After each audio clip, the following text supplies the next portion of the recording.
आप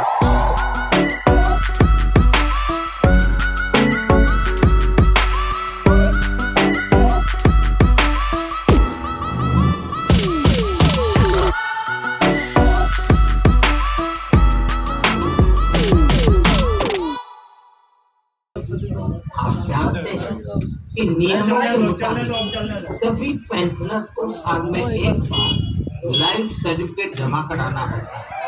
2014 तक इसकी प्रक्रिया यह थी, इसे बैंकों में जाकर बुजुर्ग को खुद जमा करना पड़ता है। आप कल्पना कर सकते हैं कि इससे हमारे बुजुर्गों को कितनी असुविधा होती है। अब यह व्यवस्था बदल चुकी है। अब डिजिटल लाइफ सर्टिफिकेट देने से चीजें बहुत ही सरल हो गई। बुजुर्गों को बैंक नहीं जाना पड़ता। बुजुर्गों को टेक्नोलॉजी की वजह से कोई दिक्कत न आए, इसमें वीरेंद्र जैसे युवाओं की बड़ी भूमिका है। वो अपने क्षेत्र के बुजुर्गों को इसके बारे में जागरूक करते रहते हैं। इतना ही नहीं, वो बुजुर्गों को टैक्स सेवी भी बना रहे हैं। ऐसे ही प्रयासों से आज डिजिटल लाइफ सर्टिफिकेट पाने वालों की संख्या 80 लाख के आंकड़े को पार कर गई है। इनमें से 2 लाख से ज्यादा ऐसे बुजुर्ग हैं जिनकी आयु 80 के भी पार हो गई। साथियों, कुछ शहरों में वह बुजुर्गों को डिजिटल क्रांति में भागीदार बनाने के लिए भी आगे आ गए। भोपाल के महेश ने अपने मोहल्ले के कई बुजुर्गों को मोबाइल के माध्यम से पेमेंट करना सिखाया। इन बुजुर्गों के पास स्मार्टफोन तो था, उसका सही उपयोग बताने वाला कोई नहीं था। बुजुर्गों को डिजिटल अरेस्ट के खतरे से बचाने के लिए भी युवा आगे आए। अहमदाबाद से राजीव लोगों को डिजिटल अरेस्ट के खतरे से आगाह करते हैं। मैंने मन की बात के पिछले एपिसोड में डिजिटल अरेस्ट की चर्चा की। इस तरह के अपराध के सबसे ज्यादा शिकार बुजुर्ग ही बनते हैं। ऐसे में हमारा दायित्व है कि हम उन्हें जागरूक बनाएं और साइबर फ्रॉड से बचने में मदद करें। हमें बार बार लोगों को समझाना होगा कि डिजिटल अरेस्ट नाम का सरकार में कोई भी प्रावधान नहीं है। सब सर झूठ लोगों को फंसाने का एक षड्यंत्र है।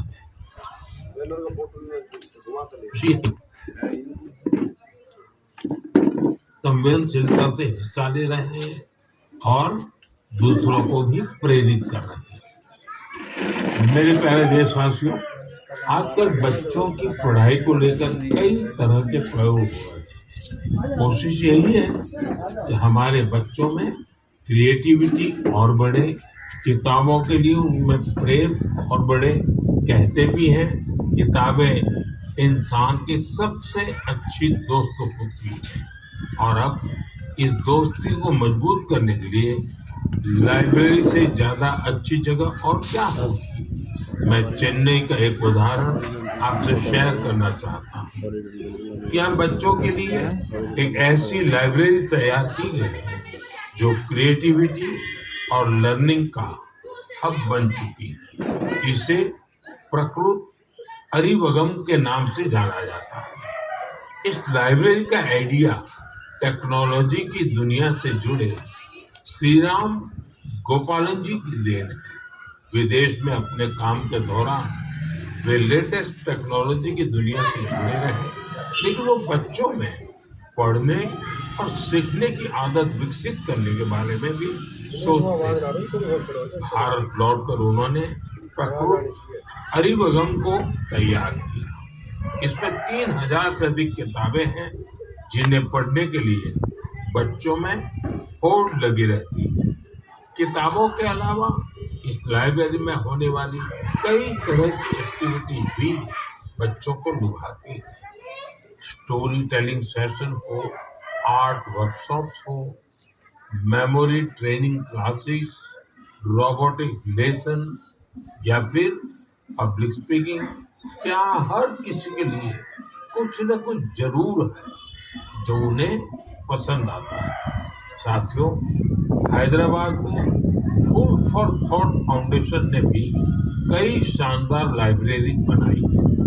इनका भी प्रयास यही है कि बच्चों को ज्यादा से ज्यादा विषयों पर और जानकारी के साथ पढ़ने के लिए किताबें मिले। बिहार में गोपालगंज के प्रयोग लाइब्रेरी की चर्चा तो आसपास के कई शहरों में होने लगी। इस लाइब्रेरी से करीब 12 गांवों के युवाओं को किताबें पढ़ने की सुविधा मिलने लगी। साथ ही ये लाइब्रेरी पढ़ाई में मदद करने वाली दूसरी जरूरी सुविधाएं भी उपलब्ध करा रही है। कुछ लाइब्रेरीज तो ऐसी हैं जो प्रतियोगी परीक्षाओं की तैयारी में स्टूडेंट्स के बहुत काम आ रही है। ये देखना वाकई बहुत सुखद है कि समाज को सशक्त बनाने में आज लाइब्रेरी का बेहतरीन उपयोग हो रहा है। आप भी किताबों से दोस्ती बढ़ाइए और देखिए कैसे आपके जीवन में बदलाव आता है। मेरे प्यारे देशवासियों, परसों रात ही मैं दक्षिण अमेरिका के देश गयाना से लौटा।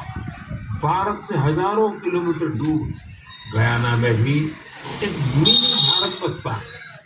आज से लगभग 180 वर्ष पहले गयाना में भारत के लोगों को खेतों में मजदूरी के लिए दूसरे कामों के लिए ले जाया गया था।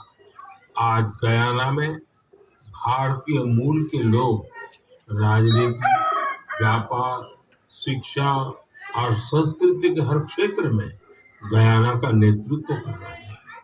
गयाना के राष्ट्रपति डॉक्टर इरफान अली भी भारतीय मूल के हैं, जो अपनी भारतीय विरासत पर गर्व करते हैं।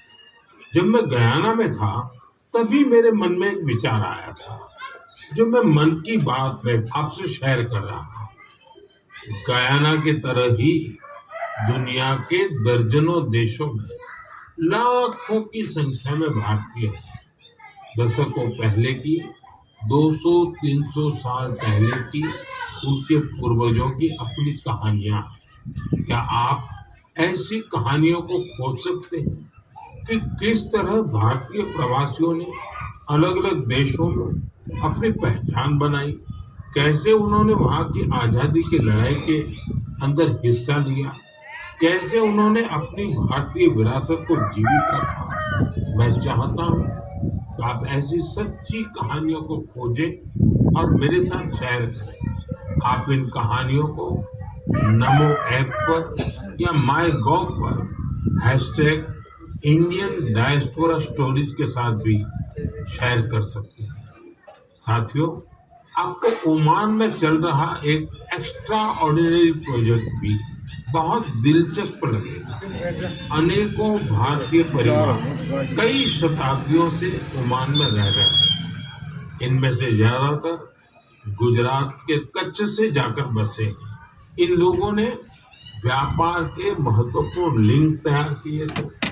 आज भी उनके पास ओमानी नागरिकता है, लेकिन भारतीयता उनकी रग रग में बसी है। ओमान में भारतीय दूतावास और नेशनल आर्काइव्स ऑफ इंडिया के सहयोग से एक टीम ने इन परिवारों की हिस्ट्री को प्रिजर्व करने का काम शुरू किया।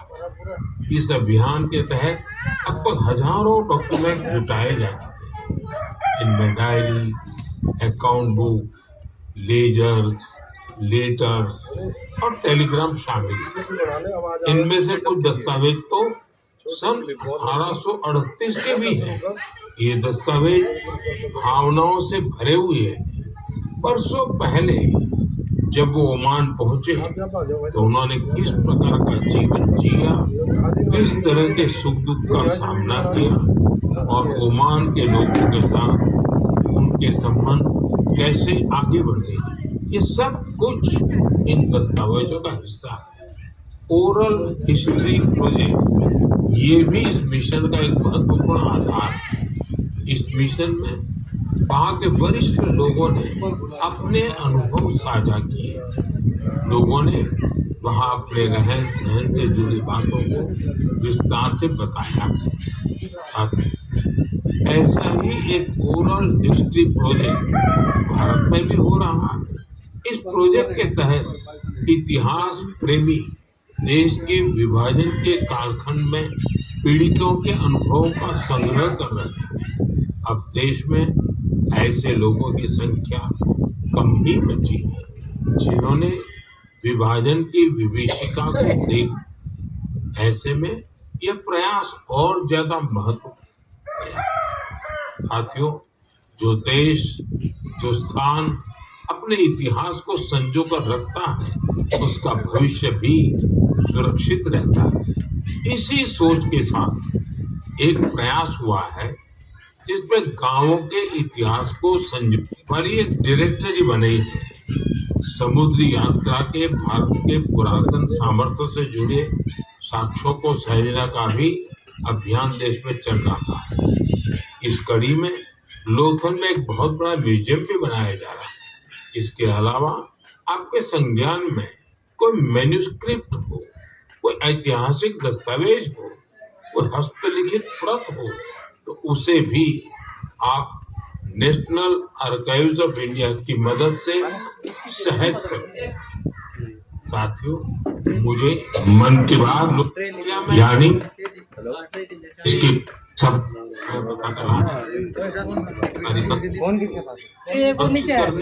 उसे आगे बढ़ाने से जुड़ा। यहाँ पहली बार लैंग्वेज हमारा किया। इन प्रयासों से भारतीय संस्कृति के प्रभाव का भी पता चलता है। हम सभी के लिए ये गर्व की बात है कि धर्म जिनके हृदय में भारत बसता। मेरे प्यारे देशवासियों, अब मैं आपसे देश की एक ऐसी उपलब्धि साझा करना चाहता हूँ जिसे सुनकर आपको खुशी भी होगी और गौरव भी होगा, और अगर आपने नहीं किया है तो शायद पछतावा भी होगा। कुछ महीने पहले हमने एक पेड़ माँ के नाम अभियान शुरू किया था।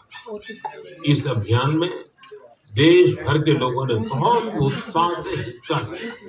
मुझे ये बताते हुए बहुत खुशी हो रही है कि इस अभियान ने 100 करोड़ पेड़ लगाने का अहम पड़ाव पार कर लिया है और परिवार के बाकी सदस्य एक पेड़ माँ के नाम अभियान में शामिल हुए। साथियों, देश के अलग अलग हिस्सों में ये अभियान लगातार चल रहा है। मध्य प्रदेश के इंदौर में एक पेड़ माँ के नाम अभियान के तहत पेड़ लगाने का रिकॉर्ड बना है। यहाँ 24 घंटे में 12 लाख से ज्यादा पेड़ लगाए गए। इस अभियान की वजह से इंदौर की रेवती हिल्स इलाके अब ग्रीन जोन में बदल जाएंगे। राजस्थान के जैसलमेर में इस अभियान के द्वारा एक अनोखा रिकॉर्ड बना। यहाँ महिलाओं की एक टीम ने 1 घंटे में 25,000 पेड़ लगाए। माताओं ने माँ के नाम पेड़ लगाए और दूसरों को भी प्रेरित किया। यहाँ एक ही जगह पर 5,000 से ज्यादा लोगों ने मिलकर पेड़ लगाए। ये भी अपने आप में एक रिकॉर्ड है। एक पेड़ माँ के नाम अभियान के तहत कई सामाजिक संस्थाएं स्थानीय जरूरतों के हिसाब से पेड़ लगा रही हैं। उनका प्रयास है कि जहाँ पेड़ लगाए जाए वहाँ पर्यावरण के अनुकूल पूरा इकोसिस्टम डेवलप हो। इसलिए ये संस्थाएं कई औषधीय पौधे लगा रही हैं तो कहीं चिड़ियों का बसेरा बनाने के लिए पेड़ लगा रही है। बिहार में जीविका सेल्फ हेल्प ग्रुप की महिलाओं 70 लाख पेड़ लगाने का अभियान चला रही है। इन महिलाओं का फोकस फल वाले पेड़ों पर है जिससे आने वाले समय में आय भी की जा सके। साथियों, इस अभियान से जुड़कर कोई भी व्यक्ति अपनी माँ के नाम पर पेड़ लगा सकता है। अगर माँ साथ है तो उन्हें साथ लेकर आप पेड़ लगा सकते हैं, नहीं तो उनकी तस्वीर साथ में लेकर आप इस अभियान का हिस्सा बन सकते हैं। पेड़ के साथ आप अपनी सेल्फी भी mygov.in पर पोस्ट कर सकते हैं। माँ हम सब के लिए जो करती है, हम उनका ऋण कभी नहीं चुका सकते, लेकिन एक पेड़ माँ के नाम लगाकर हम उनकी उपस्थिति को हमेशा के लिए जीवंत बना सकते हैं। मेरे प्यारे देशवासियों, आप सभी लोगों ने बचपन में गोरैया या स्पैरो को अपने घर की छत पर, पेड़ों पर चहकते हुए जरूर देखा होगा। गोरैया को तमिल और मलयालम में कुरुवी, तेलुगु में पिचुका और कन्नड़ा में गुब्बी के नाम से जाना जाता है। हर भाषा संस्कृति में गोरैया को लेकर किस्से कहानी सुनाए जाते हैं। हमारे आसपास बायोडायवर्सिटी को बनाए रखने में गोरैया का एक बहुत महत्वपूर्ण योगदान होता है, लेकिन आज शहरों में बड़ी मुश्किल से गोरैया दिखती है। बढ़ते शहरीकरण की वजह से गोरैया हमसे दूर चली गई है। आज की पीढ़ी के ऐसे बहुत से बच्चे हैं जिन्होंने गोरैया को सिर्फ तस्वीरों या वीडियो में देखा है। ऐसे बच्चों के जीवन में इस प्यारी पक्षी की वापसी के लिए कुछ अनोखे प्रयास हो रहे हैं। चेन्नई के कुडुगल ट्रस्ट ने गोरैया की आबादी बढ़ाने के लिए स्कूल के बच्चों को अपने अभियान में शामिल किया। संस्थान के लोग स्कूलों में जाकर बच्चों को बताते हैं कि गोरैया रोजमर्रा के जीवन में कितनी महत्वपूर्ण है। ये संस्थान बच्चों को गोरैया का घोंसला बनाने की ट्रेनिंग देते हैं। इसके लिए संस्थान के लोगों ने बच्चों को लकड़ी का एक छोटा सा घर बनाना सिखाया। इसमें गोरैया को रहने खाने का इंतजाम किया। ये ऐसे घर होते हैं जिन्हें किसी भी इमारत की बाहरी दीवार पर या पेड़ पर लगाया जा सकता है। बच्चों ने इस अभियान में उत्साह के साथ हिस्सा लिया और गोरैया के लिए बड़ी संख्या में घोंसला बनाना शुरू कर दिया। पिछले 4 वर्षों में संस्था ने गोरैया के लिए ऐसे 10,000 घोंसले तैयार किए हैं। कुडुगल ट्रस्ट की इस पहल से आसपास के इलाकों में गोरैया की आबादी बढ़नी शुरू हो गई। आप भी अपने आसपास ऐसे प्रयास करेंगे तो निश्चित तौर पर गोरैया फिर से हमारे जीवन का हिस्सा बन जाएगा। साथियों, कर्नाटक के मैसूरू की एक संस्था ने बच्चों के लिए अर्ली बर्ड नाम का अभियान शुरू किया। ये संस्था बच्चों को पक्षियों के बारे में बताने के लिए खास तरह की लाइब्रेरी चलाती है। इतना ही नहीं, बच्चों में प्रकृति के प्रति जिम्मेदारी का भाव पैदा करने के लिए नेचर एजुकेशन किट तैयार किया है। इस किट में बच्चों के लिए story book, game, activity sheets और जिगसॉ पजल्स हैं। ये संस्था शहर के बच्चों को गांवों में लेकर जाती है और उन्हें पक्षियों के बारे में बताती है। इस संस्था के प्रयासों की वजह से बच्चे पक्षियों की अनेक प्रजातियों को पहचानने लगे। मन की बात के श्रोता भी इस तरह के प्रयास से बच्चों में अपने आसपास को देखने, समझने का अलग नजरिया विकसित कर सकते हैं। मेरे प्यारे देशवासियों, आपने देखा होगा, जैसे ही कोई कहता है सरकारी दफ्तर, तो आपके मन में फाइलों के ढेर की तस्वीर बन जाती है। आपने फिल्मों में भी ऐसा ही कुछ देखा होगा। सरकारी दफ्तरों में इन फाइलों के ढेर पर कितने ही मजाक बनते रहते हैं, कितनी कहानियां लिखी जा चुकी है। बरसों बरस तक ये फाइलें ऑफिस में पड़े पड़े धूल से भर जाती थी, वहां गंदगी होने लगती थी। ऐसी दशकों पुरानी फाइलों और स्क्रैप को हटाने के लिए एक विशेष स्वच्छता अभियान चलाया गया। आपको ये जानकर खुशी होगी कि सरकारी विभागों में इस अभियान के अद्भुत परिणाम सामने आए हैं। साफ सफाई से दफ्तरों में काफी जगह खाली हो गई है। इससे दफ्तर में काम करने वालों में एक ओनरशिप का भाव भी आया है। अपने काम करने की जगह को स्वच्छ रखने की गंभीरता भी उनमें आई है। साथियों, आपने अक्सर बड़े बुजुर्गों को कहते सुना होगा कि जहाँ स्वच्छता होती है वहाँ लक्ष्मी जी का वास होता है। हमारे यहाँ कचरे से कंचन का विचार बहुत पुराना है। देश के कई हिस्सों में युवा बेकार समझे जाने वाली चीजों को लेकर कचरे से कंचन बना रहे हैं, तरह तरह के इनोवेशन कर रहे हैं। इससे वो पैसे कमा रहे हैं, रोजगार के साधन विकसित कर रहे हैं। ये युवा अपने प्रयासों से सस्टेनेबल लाइफस्टाइल को बड़ी बढ़ावा दे रहे हैं। मुंबई की 2 बेटियां का ये प्रयास वाकई बहुत प्रेरक है। अक्षरा और प्रकृति नाम की 2 बेटियां कतरन से फैशन के सामान बना रही हैं। आप भी जानते हैं, कपड़ों की कटाई सिलाई के दौरान जो कतरन निकलती है, इसे बेकार समझकर फेंक दिया जाता है। अक्षरा और प्रकृति की टीम उन्हीं कपड़ों के कचरे को फैशन प्रोडक्ट में बदलती है। कतरन से बनी टोपियां, बैग हाथों हाथ बिक भी रही है। साथियों, साफ सफाई को लेकर यूपी के कानपुर में भी अच्छी पहल हो रही है।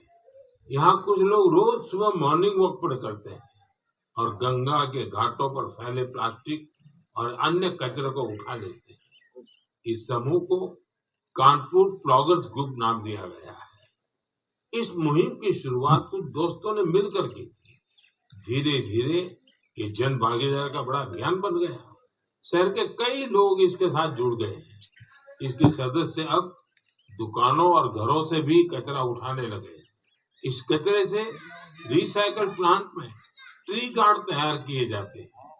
यानी इस ग्रुप के लोग कचरे से बने ट्री गार्ड से पौधों की सुरक्षा भी करते हैं।